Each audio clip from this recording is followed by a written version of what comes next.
SBI is considered to be one of the biggest AMCs in the country. It is considered to be कि top 10 AMCs में से SBI एक जानी जाती है और इसके जो फंड साइज है वो कुछ 5 लाख करोड़ से भी ज्यादा का है। इसका मतलब ये इतने बड़े फंड को मैनेज करती है।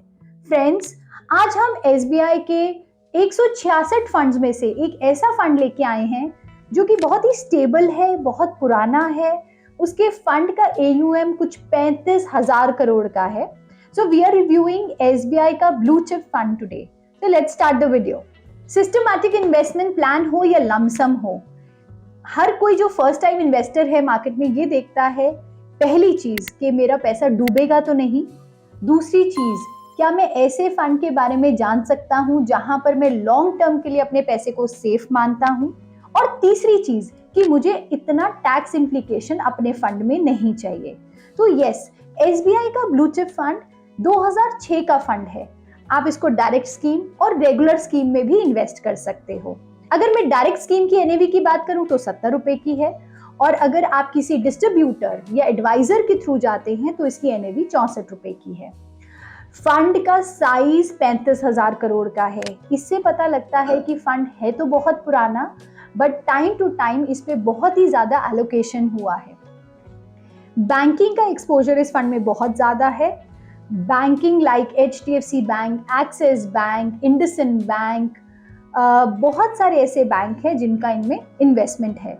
SBI का एक्सपोजर खुद SBI बैंक में 6% का है। केमिकल में भी इन्होंने एक्सपोजर लिया है, रिलायंस जैसी कंपनी में भी एक्सपोजर लिया है।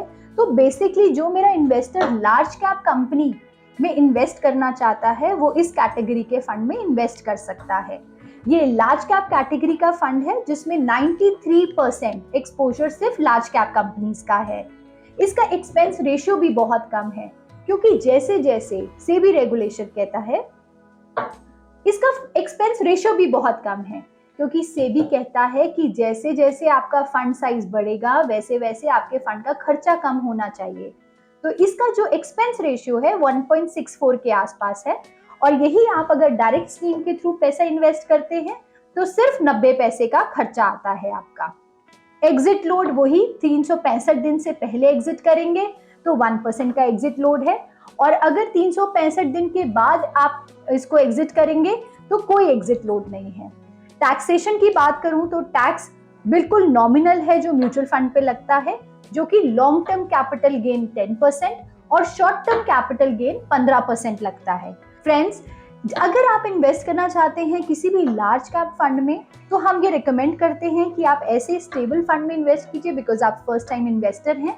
तो अगर मैं सिप कैलकुलेशन की बात करूं तो अगर आपने यही 2018 से अभी तक 5 साल में 5,000 रुपए महीने की सिप की होती तो आज आपको कुछ 18% का कंपाउंड रिटर्न मिलता है इस पे, क्योंकि मार्केट के उतार चढ़ाव पे ये बहुत ही बेहतरीन रिटर्न है comparatively to large cap. Large cap funds में जनरली 12 से 13% का, या आप मानिए लार्ज कैप में जनरली 10 से 12% का रिटर्न मिलता है, जो कि FD से बेहतरीन होता है और रिस्क रिवॉर्ड रेशियो के हिसाब से बहुत ही अच्छा माना जाता है। पर इस फंड ने पिछले 5 साल से आपको 18% का कंपाउंड ग्रोथ दिया है।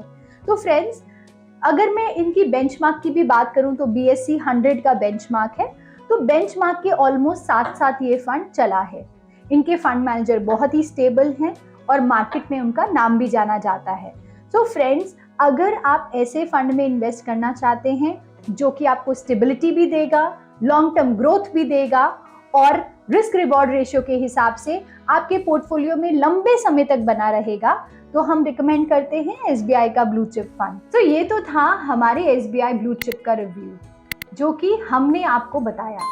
बट ऐसा कौन सा लार्ज कैप है जो आपके पोर्टफोलियो में है, परफॉर्म कर रहा है या नहीं कर रहा, और आपने कब से इन्वेस्ट किया है, ये हमें जरूर कमेंट सेक्शन में लिख के बताइए और हम उसके बारे में भी रिव्यू करके आपको फीडबैक देंगे।